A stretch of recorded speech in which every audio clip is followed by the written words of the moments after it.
The Snail and the Whale, written by Donaldson and Axel Scheffler. This is a tale of a tiny snail and a great big grey-blue humpback whale. This is a rock as black as soot, and this is a snail with an itchy foot. The sea snail slithered all over the rock and gazed at the sea and the ships in the dock. And as she gazed, she sniffed and sighed, "The sea is deep and the world is wide. How I long to sail," said the tiny snail. These are the other snails in the flock, who all stuck tight to the smooth black rock, and said to the snail with the itchy foot, "Be quiet, don't wriggle, sit still, stay put." But the tiny sea snail sighed and sniffed, then cried, "I've got it, I'll hitch a lift." This is the trail of the tiny snail, a silvery trail that looped and curled, and said, "Lift wanted around the world." This is the whale who came one night when the tide was high and the stars were bright, a humpback whale immensely long, who sang to the snail a wonderful song of shimmering ice and coral caves and shooting stars in enormous waves. And this is the tale of the humpback whale. He held it out of the starlit sea and said to the snail, "Come sail with me."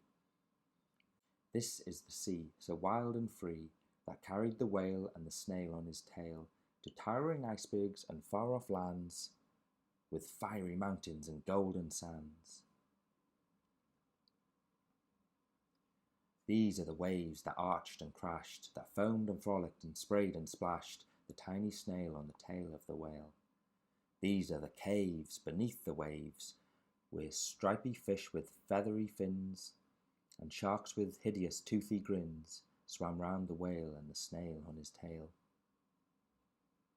This is the sky, so vast and high, sometimes sunny and blue and warm, sometimes filled with a thunderstorm, with the zigzag lightning flashing and frightening the tiny snail on the tail of the whale. And she gazed at the sky, the sea, the land, the waves and the caves and the golden sand. She gazed and gazed, amazed by it all, and she said to the whale, "I feel so small." But then came the day the whale lost his way. These are the speedboats running a race, zigging and zooming all over the place, upsetting the whale with their ear-splitting roar, making him swim too close to the shore. This is the tide slipping away, and this is the whale lying beached in a bay. "Quick, off the sand, back to the sea," cried the snail. "I can't move on land, I'm too big," moaned the whale. The snail felt helpless and terribly small.